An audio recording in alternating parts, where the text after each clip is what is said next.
2023-24 ABTA test পেপারকে তোমরা অনেকে হাতিয়ার করেছো মাধ্যমিক 2024 প্রস্তুতির জন্য। আমরা এই টেস্ট পেপার থেকে ইংরেজির পেজগুলো আলোচনা করব। আমরা শুরুতে দেখে নেব ইংরেজি কোন কোন পেজে আছে। ইংরেজির পেজ নাম্বারগুলো এখানে দেওয়া আছে। আমরা আজকে আলোচনা করব পেজ নাম্বার 451, 451 পৃষ্ঠাটা। এর আগের পেজের ভিডিওগুলো আমার চ্যানেলে আছে, তোমরা চাইলে ভিজিট করো, সেই ভিডিওগুলো পেয়ে যাবে। এখন আমরা যাব পেজ নাম্বার 451, সবটাই আলোচনা করব সিন আনসিন গ্রামার এবং রাইটিং স্কিল। তাই স্কিপ করার তো কোনো গল্প নেই, পুরো ভিডিওটা মন দিয়ে দেখবে। আমরা 451 পেজে এসে গেছি। একের দাগে একটা সিন প্যাসেজ দেওয়া আছে। লাইং ইন বেড মানে বিছানায় শুয়ে Swami realised with a shudder that it was Monday morning. Swami চমকে উঠে বা আঁতকে উঠে উপলব্ধি করলো যে এটা সোমবারের সকাল। এটা কোথা থেকে নেওয়া বাক্য বলো দেখি?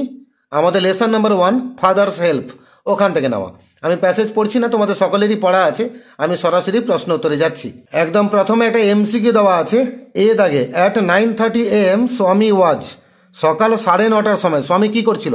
ওই সময় তার স্কুলের প্রেয়ার হলে দাঁড়ানোর কথা, কিন্তু সে শুয়েছিল কোথায়? তার মায়ের ঘরে, তার মায়ের রুমের মধ্যে বেঞ্চের উপর শুয়েছিল। আমরা বলবো সে 9:30টার সময় কোথায় ছিল? না ইন হিজ মাদার্স রুম, তার মায়ের রুমের মধ্যে ছিল।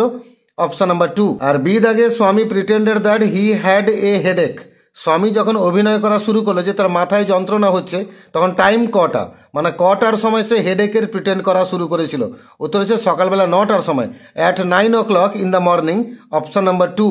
এর আগে স্বামী introduce Samuel to his father as, Swaminathan যখন তার বাবার কাছে স্যামুয়েল স্যারের বিবরণ দিচ্ছিল, তখন সে স্যামুয়েল স্যারকে কেমন স্যার বলে উল্লেখ করেছিল? উত্তর হচ্ছে এ ভেরি অ্যাংরি ম্যান, মানে খুবই রাগী মানুষ। Option number 4, a very angry man. আর ডি দাগে according to Swami the teacher Samuel would scold if he said that he was late because, স্বামীনাথনের মতে স্যামুয়েল স্যারকে যদি বলা যায় যে তার দেরি হয়ে গেছে, তখন স্যামুয়েল স্যার প্রচন্ড বকাবকি করবেন। তাহলে স্বামীনাথন কি বললে স্যার বকবেন? না স্বামীনাথন যদি বলে স্যার আমার মাথায় হেডেক হয়েছিল, তাহলে স্যার প্রচুর বকাবকি করবেন। তাহলে অপশন নাম্বার 2তে যাব, হি হ্যাড এ হেডেক। আর ই দাগে আছে স্বামীজ মাদার সাজেস্টেড স্বামী টু, স্বামীনাথনের মা স্বামীকে কি সাজেশন দিয়েছিলেন? না ঘরে থেকে যেতে বলেছিলেন, যে মাথা যখন যন্ত্রণা করছে স্কুলে যাওয়ার দরকার নেই। তাহলে stay at home. Option number 1। এবারে আমরা যাব বি দাগে কমপ্লিট দ্য সেন্টেন্সেস। একের দাগে স্বামী changed his tactics because, Swaminathan তার কৌশলটাকে বদলালো, কারণটা কি? না সে জানতো তার বাবা ভীষণ কড়া মানুষ। He knew that his father was a very strict man. আর 2 দাগে স্বামীজ ফাদার আস্কড, স্বামীর বাবা জিজ্ঞেস করলেন। স্বামীর বাবা কি জিজ্ঞেস করলেন? স্বামীনাথনকে জিজ্ঞেস করলেন হোয়েদার স্যামুয়েল, মানে স্যামুয়েল ড্যাশ করেন কিনা, মানে তিনি সর্বদা বাচ্চাদেরকে বকাবকি করেন কিনা। তাহলে whether Samuel scolded the students always, তিনি সর্বদা স্টুডেন্টসদেরকে বকাবকি করেন কিনা। আর 3 দাগে Swami would not like to go late to Samuel's class because, Swaminathan কিন্তু দেরি করে স্যামুয়েল স্যারের ক্লাসে যেতে চাইছিল না। তার কারণটা কি? কারণটা হচ্ছে স্বামীনাথন স্যার বিশেষ করে ওই সমস্ত বাচ্চাদের উপর রেগে যান যারা দেরি করে স্কুলে আসে। তাহলে আমরা বিকজের পরে লিখবো he is specially angry with boys who come in late. আমরা সি দাগে ট্রু ফলসে যাবো, টিএফ লিখবো, সঙ্গে সাপোর্টিং স্টেটমেন্ট দেবো। একের দাগে Samuel was afraid of the headmaster, Samuel হেডমাস্টারকে ভয় পেতেন, কথাটা ভুল, ফলস। স্যামুয়েল স্যার হেডমাস্টারকে ভয় পেতেন না, হেডমাস্টার স্যামুয়েল স্যারকে ভয় পেত। তো সাপোর্টিং স্টেটমেন্ট হবে they say that even the headmaster is afraid of him. এই লাইনটা হচ্ছে সাপোর্টিং স্টেটমেন্ট 1। 2 দাগে আছে Swami's father told Swami that he would have to go to school late because it was his fault, স্বামীনাথনের বাবা স্বামীনাথনকে বলেছিলেন যে তোমাকে কিন্তু স্কুলে যেতে হবে, কারণ তোমার দেরি হয়েছে, এটা তোমার দোষ, তাই তোমাকে কিন্তু স্কুলে যেতে হবে। এ কথা ঠিক, আমরা ট্রু লিখবো। আর সাপোর্টিং স্টেটমেন্ট হবে you will have to, it is your own fault, এটা হচ্ছে সাপোর্টিং স্টেটমেন্ট 2। 2 দাগে একটা পোয়েম দেওয়া আছে। Once I crept in an oakwood, একদা আমি একটা ওক বনে প্রবেশ করেছিলাম। I was looking for a stag, আমি একটা পুরুষ হরিণ খুঁজছিলাম। কোথা থেকে নেওয়া কবিতা? আমাদের lesson number 4 my own true family, ওখান থেকে নেওয়া। লাইনগুলো পড়ছি না, তোমাদের সকলেরই পড়া আছে, আমি সরাসরি প্রশ্নোত্তরে চলে যাচ্ছি।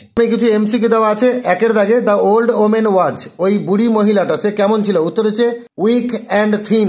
Option number 3। আর বি দাগে the bag of the old women content, ওই যে বুড়ি মহিলার ব্যাগটা, সেই ব্যাগের মধ্যে কি ছিল?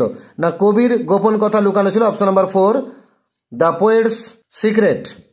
আর সি দাগে the poet began to quack when the old women began to, ওই কবি যখন কাঁপতে শুরু করলেন কখন? যখন মহিলাটা ড্যাশ করতে শুরু করলো, মানে ক্যাকেল, খ্যাক খ্যাক করে হাসতে শুরু করলো।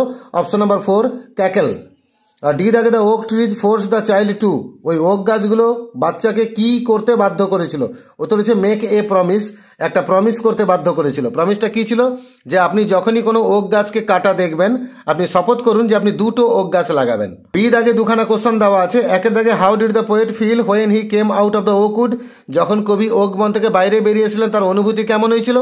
আমরা বলবো যখন কবি ওক বন থেকে বাইরে বেরিয়ে এসেছিলেন এবং মনুষ্য সমাজে চলে গেছিলেন, তার হাঁটা ছিল মানুষের হাঁটার মতো, কিন্তু তার হৃদয় হয়ে গেছিল গাছের।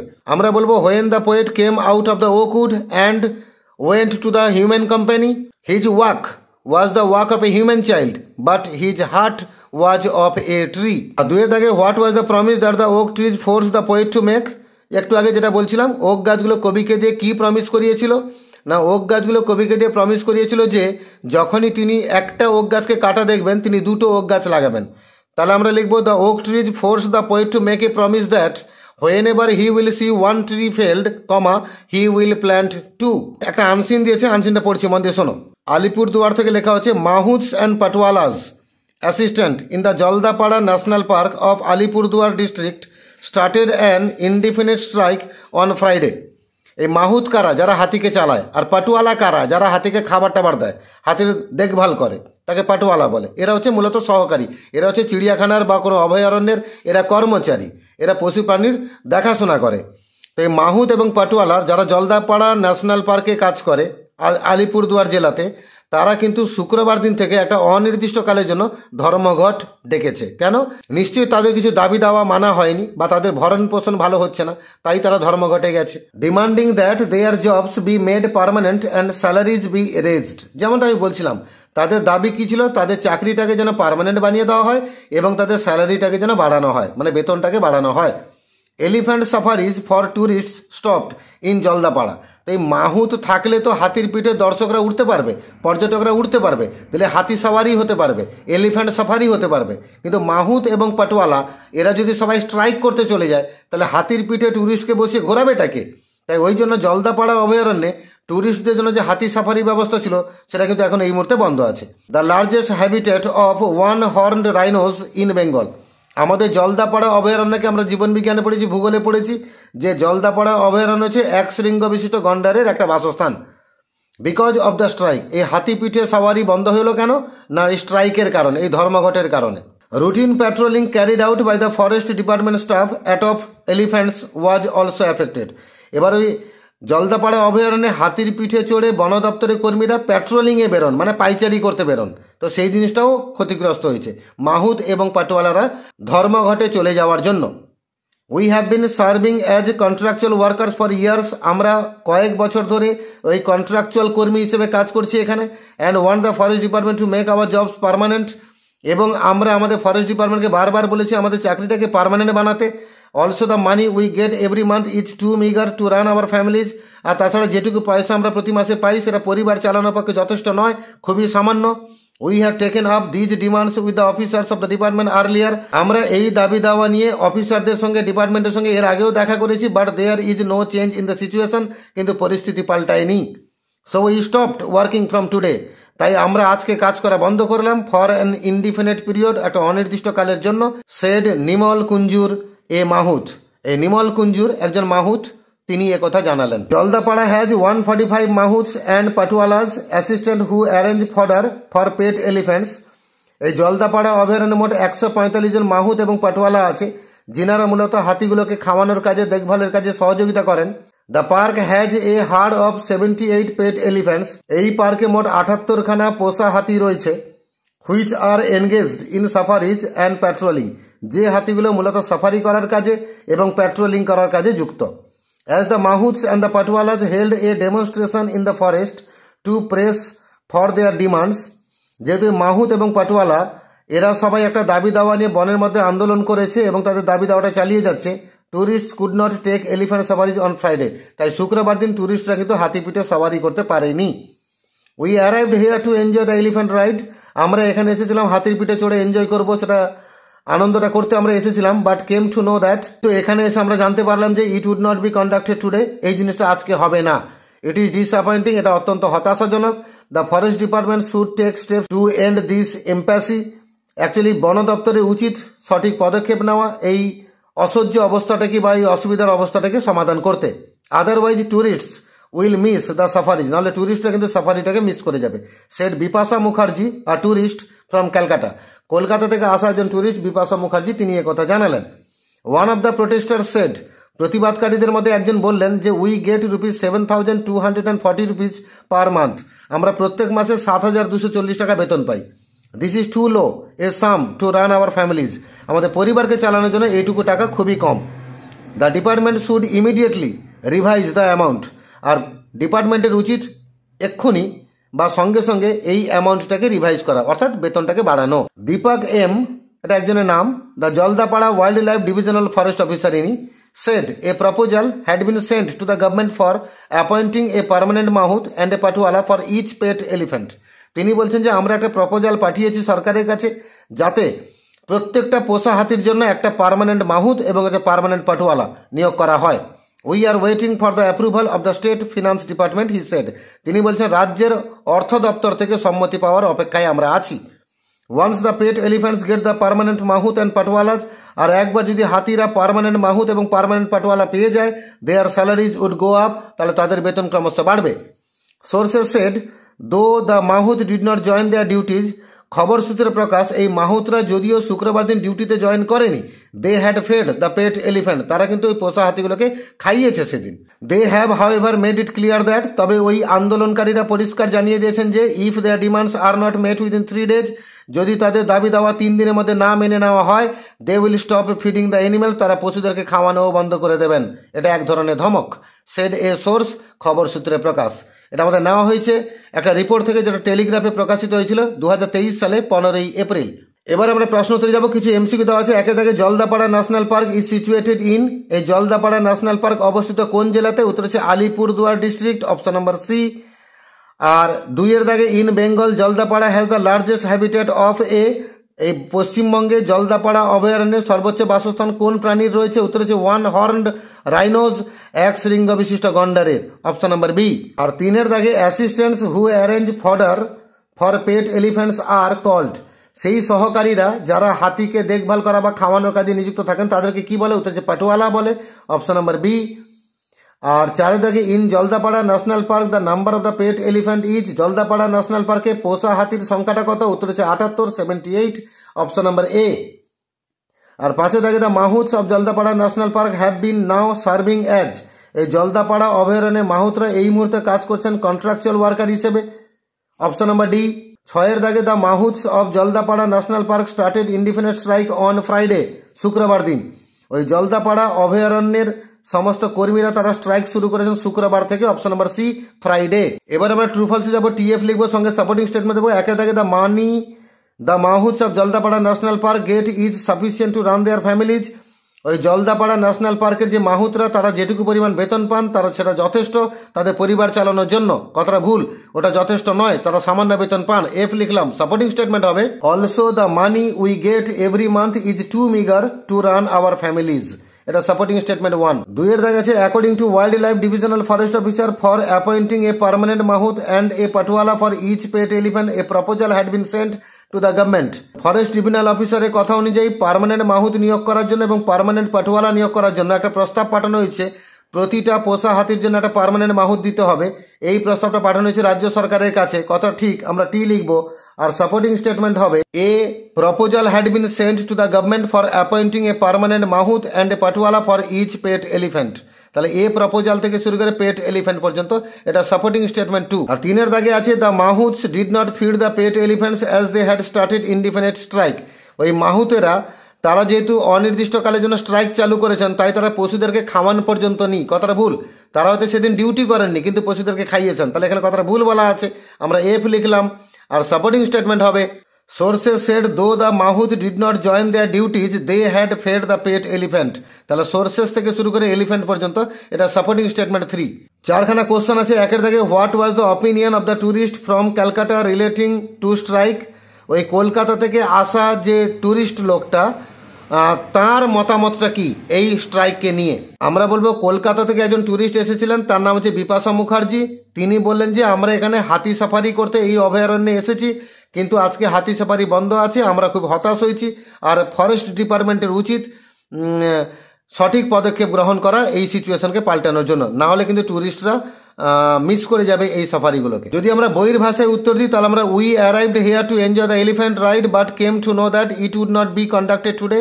ইট is disappointing. The forest department should take steps to end the impasse, otherwise tourist will miss the safaris, said Bipasha Mukherjee, a tourist from Calcutta. এই প্যারা পুরো তুলে দেবে একের দাগের উত্তর হিসেবে। নাহলে নিজেও লিখতে পারো, a tourist Bipasha Mukherjee came from Calcutta, she came here to enjoy the elephant safaris but she could not get the safari and she was disappointed and she suggested the authorities should take the steps solve the dispute. দুইয়ের দাগে question আছে, in which work is the herd of elephants engaged in Jaldapara national park. এই Jaldapara national পার্কে যে হাতির দল আছে তারা মূলত কোন কোন কাজে যুক্ত? তারা মূলত দুটো কাজে যুক্ত, একটা ট্যুরিস্টকে পিঠে নিয়ে এলিফ্যান্ট সাফারি করায়, আর 2 নম্বর ওই ফরেস্ট ডিপার্টমেন্টের স্টাফকে পিঠের উপর নিয়ে তারা প্যাট্রোলিং করতে বেরোয়। তো আমরা লিখবো, the elephants of Jaldapara national park carry the tourists for elephant safaris and also carry the forest department staff for patrolling. 3 থেকে, why did mahout and patwala in the Jaldapara national park start and indefinite strike. এই জলদাপাড়া অভয়ারণ্যের যে মাহুত এবং পাটওয়ালারা ইনারা অনির্দিষ্টকালের জন্য strike চালু করেছেন কেন? এটা আমাদের আনসিনের প্রথম 2 লাইন লিখে দিলেই উত্তর হয়ে যাবে। আমরা উত্তর শুরু করবো এখান থেকে। মাহুত and পাটওয়ালা in the Jaldapara National Park of Alipurdua district started an indefinite strike on Friday demanding that their jobs be made permanent and salaries be raised. তাহলে আমরা আনসিনে প্রথম থেকে raised অবধি লিখে দিলে আমাদের সেকেন্ড প্রশ্নের উত্তর, সরি সেকেন্ড প্রশ্ন নয় থার্ড প্রশ্নের উত্তর হয়ে যাবে। আর 4 দাগে আছে, what did Deepak M say about the proposal of appointing permanent mahout and patwalas. Deepak M ওই পার্মানেন্ট মাহুত এবং পাটওয়ালা নিয়োগ সংক্রান্ত বিষয়ে তিনি কি বলেছেন? না, তিনি বলেছেন যে আমরা ফরেস্ট ডিপার্টমেন্টকে একটা প্রপোজাল পাঠিয়েছি যে প্রত্যেকটা পোষা হাতির জন্য একটা পার্মানেন্ট মাহুত এবং যে পার্মানেন্ট পাটওয়ালা দেওয়া হোক, কিন্তু আমরা অপেক্ষায় আছি অর্থ দপ্তরের সম্মতির জন্য। আমরা এখান থেকে লিখব, Deepak M, the Jaldapara wild life divisional forest officer said a proposal had been sent to the government for appointing a permanent mahout and a patwala for each pet elephant. We are waiting for the approval of the state finance department, he said. মানে Deepak M থেকে শুরু করে he said অবধি, এটা 4 নম্বর প্রশ্নের উত্তর। আমরা গ্রামারে যাব। 4 দাগে, when Helen Keller was only 18 months old, she fell, F-E-L-L, fell very ill. Her life was saved, but the little child lost her sight and hearing. Helen Keller যখন মাত্র 18 মাস বয়স তিনি অসুস্থ হয়ে পড়েছিলেন, তার জীবনটাকে বাঁচানো গেছিল, কিন্তু সেই ছোট বাচ্চাটি তার দৃষ্টিশক্তি এবং শ্রবণ শক্তি হারিয়ে ফেলেছিল। 5 এ দাগে আর্টিকেল প্রিপোজিশন আছে, the surge of Celsius. The surge of Celsius মানে সেলসিয়াসে বৃদ্ধি, মানে তাপমাত্রার বৃদ্ধি। কন্টিনিউড ইন ক্যালকাটা, কলকাতাতে তাপমাত্রা ক্রমশ বৃদ্ধি বাড়ছে শুক্রবার দিন। And Met Office offered no hope. Met Office মানে কি? আবহাওয়া দপ্তর। তারা কিন্তু কোনো আশার বা কোনো স্বস্তির খবর শোনায়নি যে এই ওয়েভ কন্ডিশন থেকে কি করে মুক্তি পাওয়া যাবে। ওয়েভ কন্ডিশন থেকে, তাহলে আমরা এখানে ফ্রম লাগাবো, FROM। তাহলে উত্তর হলো দ্য ইন ফ্রম। আর বি দাগে আমরা ডু এজ ডাইরেক্টেড যাবো। 1 দাগে, what have you written father, Swami asked apprehensively, narration change করতে বলেছে। তো উত্তরে লিখবো, Swami asked his father apprehensively what he had written. এখানে হির কাছে ব্র্যাকেটে ফাদার লিখে দেবে। আর 2 দাগে, they could feel Gandhiji's presence amid the flowers and the songs. Voice change করতে বলেছে। এখানে গান্ধীজিজ প্রেজেন্সের অবজেক্ট, তো আমরা লিখবো Gandhiji's presence could be felt, FELT, felt by them amid the flowers and the songs. আর 3 দাগে, as soon as the spring comes back we sail to our own dear island. প্রশ্নটা তো একটু চালাকি আছে। আমরা নর্মালি এই as soon as যে বাক্যগুলো পাই সেগুলো পাস্ট টেন্সের বাক্য পাই, কিন্তু এখানে কামস আছে, তাহলে এটা প্রেজেন্ট টেন্সের বাক্য আছে। তাই একটু আমরা উল্টো রকমভাবে ব্যবহার করব, একটু আমরা নতুনভাবে ইউজ করব। আমরা as soon as জায়গায় নো সুনার হ্যাড লিখবো না, নো সুনার ডাজ লিখবো, যেহেতু কামস আছে, কামের সঙ্গে এস আছে, তাই আমরা উত্তর দেবো নো সুনার ডাজ স্প্রিং কাম। যেহেতু ডাজ করে নিয়েছি, কামের সঙ্গে আর এস থাকবে না, তাহলে উত্তর হবে no sooner does spring come. এই কমার কাছে আমরা দেন লাগিয়ে দেবো, THAN, then back we sail to our own dear island. আমি উত্তরটা আবার বলছি, no sooner does spring come then back we sail to our own dear island. আমরা ফ্রেজাল ভার্বে যাব। লিস্ট আছে, কল আপ মানে রিমেম্বার, লুক ডাউন আপন মানে ঘৃণা করা, হেট, আর পুট আউট মানে নিভিয়ে দেওয়া, এক্সটিংগুইশ, আর পুট ডাউন মানে লিখে ফেলা, রাইট বা রেকর্ড। এখানে আমরা এক্সটিংগুইশ পেয়ে গেছি, আমরা লিখে দেবো পুট আউট। এখানে রেকর্ড দ্য নোটস মানে লিখতে বলা হচ্ছে, রেকর্ড মানে এখানে লেখা, লেখা মানে পুট ডাউন লাগাবো। আর হেট মানে ঘৃণা করা, এই জায়গাটা আমরা লাগাবো লুক ডাউন আপন। 6 দাগে ভোকাবুলারি জানো, শব্দগুলো আনসিন থেকে খুঁজতে হয়। উইদাউট ডিলে মানে দেরি না করে, এটা হবে ইমিডিয়েটলি। কোথায় শব্দটা আছে আমি খুঁজে দেবো, আগে শুনে নাও। ইমিডিয়েটলি। আর টু স্মল ইন অ্যামাউন্ট মানে পরিমাণে খুবই কম, উত্তর হচ্ছে মেগার। আর keeping watch over by regular travelling around it মানে ঘোরাফেরা করে ঘুরতে ঘুরতে প্রদক্ষিণ করা বা পর্যবেক্ষণ করা, এটাকে আমরা প্যাট্রোলিং বলি। আর natural home of a plant or an animal কোনো উদ্ভিদ বা কোনো প্রাণীর স্বাভাবিক বাসস্থান তাকে বলে হ্যাবিট্যাট। ইমিডিয়েটলি কথাটা এখানে পেয়ে যাবে, মিগার কথাটা এখানে পেয়ে যাবে, প্যাট্রোলিং কথাটা এখানে পেয়ে যাবে, আর হ্যাবিটেট কথাটা এখানে পাবে। তো 4খানা শব্দ পেয়ে গেলে এবার আমরা রাইটিং স্কিলের দাগে যাবো। প্রথমে একটা গল্প লিখতে বলেছে। একজন বাবা তার ছেলে খারাপ ছেলেদের সঙ্গে মিশছিল, বাবা চিন্তিত হলেন, তিনি ছেলেটাকে শোধরানোর চেষ্টা করলেন, তার সমস্ত প্রচেষ্টা ব্যর্থ হলো। তখন তিনি একটা পরিকল্পনা করলেন, কিছু পাকা ভালো আম কিনে আনলেন, একটা পচা আম তাদের মাঝখানে রেখে দিলেন, সমস্ত আমগুলো পচে গেল। পরের দিন ছেলেটা তখন খারাপ কোম্পানি ছেড়ে দিল। তো গল্পটা খুব সুন্দর গল্প, একটা ছেলেকে উচিত শিক্ষা দেওয়ার জন্য বাবা কি কি পদ্ধতি অবলম্বন করেছিলেন সেই নিয়ে আমাদের গল্প। তো আমরা সহজে লিখে নেব স্টোরিটা। সেক্ষেত্রে আমরা শুরুতে হেডিং দেবো এভিল কোম্পানি মানে খারাপ সংসর্গ। Once upon a time a farmer lived in a village. একদা একজন চাষি একটা গ্রামে বাস করতেন। হি হ্যাড এ সন, তার একজন পুত্র ছিল। But the son fail into evil company, কিন্তু ছেলেটা খারাপ সংসর্গে বা বাজে ছেলেদের সঙ্গে মেশা শুরু করলো। দ্য ফাদার ওয়াজ ওয়ারিড, বাবা চিন্তিত হলেন। He tried to rectify his son, তিনি তার ছেলেকে শোধরানোর চেষ্টা করলেন। But all his efforts failed, কিন্তু তার সমস্ত প্রচেষ্টা ব্যর্থ হয়ে গেল। Then he thought of a plan, তিনি একটা পরিকল্পনা করলেন। হি বট সাম টেম্পটিং ম্যাঙ্গোজ, তিনি কিছু পরিপক্ক ভালো আম কিনে আনলেন। He put a rotten mango in their midst, তিনি তাদের মাঝখানে একটা পচা আম রেখে দিলেন। He told the sun to keep the basket, তিনি ছেলেটাকে বললেন ঝুড়িখানা রেখে দিতে। দ্য সান ডিড সো, ছেলেটা তাই করলো। Next day the son found that all the mangoes are spoiled, পরের দিন ছেলেটা দেখলো যে সমস্ত আমগুলো পচে গেছে। He asked his father about the reason, সে তার বাবাকে কারণটা জিজ্ঞেস করলো। দ্য ফার্মার এক্সপ্লেন্ড দ্যাট, কৃষকটা ব্যাখ্যা করে বললেন যে the rotten mango has spoiled all other mangoes, ওই পচা আম বাকি আমগুলোকে পচিয়ে দিয়েছে। Similarly a bad boy can make all other boys spoiled, একইভাবে একটা খারাপ ছেলে অন্যান্য ছেলেকে নষ্ট করে দিতে পারে। The son understood what his father mint, ছেলেটা বুঝতে পারলো তার বাবা কি বলতে চাইছেন। He gave up the bad companies, খারাপ সংসর্গ সে ছেড়ে দিল। দ্য ফার্মার ওয়াজ হ্যাপি, বাবা খুব খুশি হলেন। আমরা মোরাল দেব এভিল মেক্স ডেভিল, মানে খারাপ জিনিস শয়তান বানায়, মানে সৎসঙ্গে স্বর্গবাস আর অসৎ সঙ্গে নরকবাস। আমাদের 8এর জায়গাটা রাইটিং আছে। তুমি স্কুলের সায়েন্স ক্লাবের সেক্রেটারি, তুমি একটা নোটিশ লিখবে বাচ্চাদের জন্য, সেফ ড্রিঙ্কিং ওয়াটার, যাতে সবাই পানীয় জল নিরাপদ জলটা পান করে। তুমি নোটিশে উল্লেখ করবে জল হচ্ছে আমাদের মৌলিক প্রয়োজন, আর অবিশুদ্ধ জল কিন্তু আমাদের মধ্যে বিভিন্ন রোগ সৃষ্টি করে, যেমন ডায়রিয়া, জন্ডিস, টাইফয়েড ইত্যাদি। আর সেফ ড্রিঙ্কিং ওয়াটারের জন্য কিছু সিম্পল রুলস ফলো করতে হবে। আর সিনিয়র ক্লাসের যে সমস্ত বাচ্চারা তাদের একটা রেসপন্সিবিলিটি থাকবে, তাদের দায়িত্ব কিছুটা থাকবে। এই নিয়ে একটা নোটিশ লিখবে তুমি স্কুলের বাচ্চাদের উদ্দেশ্যে। এক্ষেত্রে উপরে একদম আমরা স্কুলের নাম দেবো কন্টাই মডেল ইনস্টিটিউশন, স্কুলের নাম দিয়েছি। আমি এখানকার স্কুলে একটা নাম দিলাম, তোমরা তোমাদের স্কুলের নামটা লিখবে। তারপর নোটিশ কথা লিখবে, তারপর লিখবে নোটিশ নাম্বার। আমি যে কোনো একটা সংখ্যা বসিয়েছি, অবলিক দিয়ে 2023 লিখেছি, তোমরাও তাই করবে। আর তারিখ দেবে, আমি লিখেছি 20/12/2023, তোমরা তোমাদের মতো ডেট দেবে। সাবজেক্ট হচ্ছে সেফ ড্রিঙ্কিং ওয়াটার, মানে নিরাপদ জল পানীয় করা বা পান করা। All the students of Kontai Model Institution are hereby informed that our school wants to make all its students aware of safe drinking water. Kontai Model Institutionের সমস্ত ছাত্রছাত্রীদের জানানো যায় যে আমাদের স্কুল তার সমস্ত ছাত্রছাত্রীদেরকে সচেতন করতে চায় পানীয় জল সম্পর্কে। We all know that water is a vital basic need to live in this earth. আমরা সবাই জানি এই পৃথিবীতে বেঁচে থাকার জন্য জল হচ্ছে একটা মৌলিক প্রয়োজন। The other name of water is life, জলের অপর নাম হচ্ছে জীবন। But some of us don't realize its importance, কিন্তু আমাদের মধ্যে কেউ কেউ জলের গুরুত্বকে আমরা বুঝি না। Very often we drink impure water, প্রায় আমরা অবিশুদ্ধ জলও পান করে ফেলি। But impure water causes diseases like diarrhea, jaundice, typhoid, etc. কিন্তু অবিশুদ্ধ জল বিভিন্ন রোগের সৃষ্টি করে, যেমন ডায়রিয়া, জন্ডিস, টাইফয়েড ইত্যাদি। We should understand the simple rules for safe drinking water. আমাদের উচিত বিশুদ্ধ জল পান করার স্বাভাবিক যে রুলসগুলো কি সেগুলো জানা উচিত। ফার্স্টলি, প্রথমত we should check if the water is free from arsenic or iron. আমাদের প্রথমে চেক করে নিতে হবে যে জলটা আমরা খাচ্ছি সেটা আর্সেনিক মুক্ত বা আয়রন মুক্ত কিনা। Many water filters are now available in the market. এখন কিন্তু বাজারে বিভিন্ন ধরনের ওয়াটার ফিল্টার পাওয়া যাচ্ছে। We should filter the water and then drink. আগে জলটাকে ফিল্টার করে নেওয়া উচিত, তারপরে পান করা উচিত। ইফ নট পসিবল, কিন্তু সবার ঘরে হয়তো পয়সা সমান নেই, এটা হয়তো পসিবল হবে না। যাদের ক্ষেত্রে সম্ভব নয়, we should boil the water at least before drink. তাহলে পান করার আগে জলটাকে অন্তত আমাদের ফুটিয়ে নিতে হয়।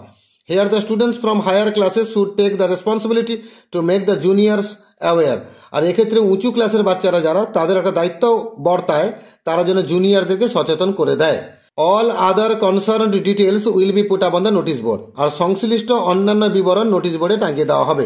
নোটিশ লেখা শেষ হলো, সাইন্ড বাই মানে তুমি এসডি লিখবে, মানে তোমার সই থাকবে এখানে, শান্তনু পণ্ডা আমি লিখেছি, তুমি তোমার নাম লিখবে, সেক্রেটারি লিখবে, সায়েন্স ক্লাব লিখবে, তোমার স্কুলের নাম দেবে, আমি লিখেছি কন্টাই মডেল ইনস্টিটিউশন, তোমরা তোমাদের স্কুলের নাম দেবে। আর এখানে হেডমাস্টারকে দিয়ে কাউন্টার সাইন করাবে, একটা সই করার জায়গা ফাঁকা দিয়ে দিবে। এই দিয়ে আমরা সহজে নোটিশটা লিখে ফেললাম। 9 জায়গাটা চিঠি লিখতে বলেছে। তোমার পেন ফ্রেন্ড, পেন ফ্রেন্ড মানে কি, পত্র মিতালির বন্ধু, মানে যার সঙ্গে তোমার দেখা হয়নি, জাস্ট কলমে কলমে মেসেজে চিঠিতে বন্ধুত্ব। এরকম বন্ধুকে চিঠি লিখে জানাও তোমার স্কুলে স্বাধীনতা দিবস কিভাবে উদযাপিত হলো, মানে প্রস্তুতি কেমন ছিল, টাইম কবে ছিল, ডেট কিরকম ছিল, কি কি জিনিস পারফর্ম হয়েছিল, গেস্ট কেউ ছিল কিনা, আর এটা শেষ হলো কিভাবে, তোমার কেমন লেগেছিল। এই নিয়ে একটা আমাদের চিঠি লিখবো আমরা বন্ধুকে। তবে এটাকে নিয়ে মূলত রিপোর্ট লিখতে আসে, লেটার আসে না, রিপোর্ট লিখতে আসে। এই ইন্ডিপেন্ডেন্স ডে কিভাবে সেলিব্রেট হলো এটাকে নিয়ে রিপোর্ট যদি লিখতে চাও, তাহলে এই রিপোর্ট লেখার ভিডিও আমার চ্যানেলে আপলোড করা আছে। তোমরা আমার চ্যানেলে ভিজিট করবে, প্লেলিস্টকে ক্লিক করবে, রাইটিং স্কিলে ভিডিওগুলো বার করবে, সেখানে দেওয়া আছে ইন্ডিপেন্ডেন্স ডে সেলিব্রেশন তার রিপোর্ট। তো এটা রিপোর্টের জন্য বেশি ইম্পর্টেন্ট বলেছি। তো আমরা সহজে চিঠি লিখে দেবো, ইনফর্মাল লেটার বন্ধুর কাছে লিখতে হবে। দেখি লিখে ফেলি কিভাবে লিখবো। আমরা এক্ষেত্রে শুরুতে আগে আমরা যে যার নিজের ঠিকানা দেবো। আমি এখানে ঠিকানা লিখেছি village post Ranisai, PS Ramnagar, district Purba Medinipur, মানে এখানকার অ্যাড্রেস দিয়েছি। তোমরা যে যার বাড়ির অ্যাড্রেস দেবে, আর তারিখ দেবে 20/12/2023। আমি লিখেছি, তোমরা যেদিন চিঠি লিখবে সেদিনকার তারিখ দিয়ে দিবে। লেখা শুরু করে এরকম, ডিয়ার শান্তনু লিখেছি, তুমি তোমার বন্ধুর নাম লিখবে, কমা দেবে, I have got your sweet letter just now, আমি তোমার মিষ্টি মধ্যে চিঠি এই মাত্র পেয়েছি। I am glad to know that you are well by the God's grace, আমি জেনে খুশি হলাম তুমি ভগবানের দয়ায় ভালো আছো। I am very fine here, আমি এখানে খুব ভালো আছি। However I will tell you today how the Independence Day was celebrated this year in our school. তবে যাই হোক, আজকে আমি তোমাকে বলবো কি করে স্বাধীনতা দিবস উদযাপিত হয়েছিল এই বছর আমাদের স্কুলে। You know that 15th August is our Independence Day, তুমি জানো 15ই আগস্ট হচ্ছে আমাদের স্বাধীনতা দিবস। On this day the celebration started at 8 AM, আর এই দিন আমাদের উদযাপন শুরু হয়েছিল সকাল 8টার সময়। All the students and the teachers were present, সমস্ত স্টুডেন্টসরা এবং টিচার্সরা প্রেজেন্ট ছিলেন। Our school building and the school ground were decorated, আমাদের স্কুল বিল্ডিং এবং স্কুল গ্রাউন্ড এগুলোকে সাজানো হয়েছিল। At first our headmaster hoisted the national flag with Vande Mataram slogan, প্রথমে আমাদের প্রধান শিক্ষক মহাশয় জাতীয় পতাকা উত্তোলন করেছিলেন বন্দে মাতরম স্লোগান দিয়ে। Then he gave a valuable speech on the history of our freedom struggle, তারপরে আমাদের স্বাধীনতা সংগ্রামের ইতিহাসকে নিয়ে তিনি একটা দীর্ঘ ভাষণ দিয়েছিলেন। Then we chanted our national anthem together, তারপর আমরা একসঙ্গে সমবেত গলায় জাতীয় সঙ্গীত পরিবেশন করেছিলাম। Later we went out for a procession, তারপর আমরা একটা প্রসেশন করে বা মিছিল করে বাইরে বেরিয়েছিলাম। We had flags in our hands, আমাদের হাতে জাতীয় পতাকা ছিল। And slogans in our mouth, আমাদের মুখে বিভিন্ন স্লোগান ছিল। Our teachers were guiding us, আমাদের শিক্ষকরা আমাদেরকে গাইড করছিলেন। After the procession we came back to the school ground, আর প্রসেশনের পরে আমরা স্কুল গ্রাউন্ডে ফিরে এসেছিলাম। We all we are given tiffin packets, আমাদেরকে টিফিনের প্যাকেট দেওয়া হয়েছিল। And then we went home, তারপর আমরা বাড়ি গেছিলাম। এটা তোমার বিবরণ শেষ হয়ে গেল। এবার তুমি চিঠিখানা শেষ করবে, লিখবে no more today, more in the next letter, আজ আর নয়, বাকি কথা পরের চিঠিতে হবে। With regards to your parents and love to you, তোমার বাবা মাকে প্রণাম এবং তোমার প্রতি ভালোবাসা। চিঠি লেখা শেষ। এবার এখানে লিখবে ইয়োর লাভিং ফ্রেন্ড, তোমার প্রিয় বন্ধু, কমা দেবে, তোমার নামটা লিখবে, পদবি দেবে না, খালি নামটা লিখবে। এখানে টু লিখবে, টু দিয়ে তোমার বন্ধুর নামটা দেবে। আমি লিখেছি শান্তনু প্রামাণিক, তুমি তোমার বন্ধুর নাম লিখবে আর তার অ্যাড্রেস দেবে। আমি দিয়েছি 22 APC রয় রোড, কলকাতা 700031, এটা আমি শান্তনুর অ্যাড্রেস দিলাম। তোমরা তোমাদের বন্ধুর নাম লিখবে, তার অ্যাড্রেস দেবে, আর এখানে STAMP স্টাম্প এই কথাটা লিখে দেবে। এইভাবে সহজে একটা ইনফর্মাল লেটার রেডি করে ফেলা যায়। এইভাবে পেজ নাম্বার 451-এ যে ইংরেজিতে ছিল আমরা সিন আনসিন গ্রামার রাইটিং সবটাই আলোচনা করলাম। রাইটিংগুলো খাতায় নোট ডাউন করে নেবে এবং পুরো পেজটা ভালো করে রেডি করবে। এর পরের পেজগুলো ভিডিও খুব শীঘ্র আপলোড হতে থাকবে। যারা আমার চ্যানেলে নতুন আছে এখনো সাবস্ক্রাইব করোনি, সাবস্ক্রাইব করে রাখো, বেল আইকনটা প্রেস করে রাখো পরের ভিডিওগুলো তাড়াতাড়ি পাওয়ার জন্য।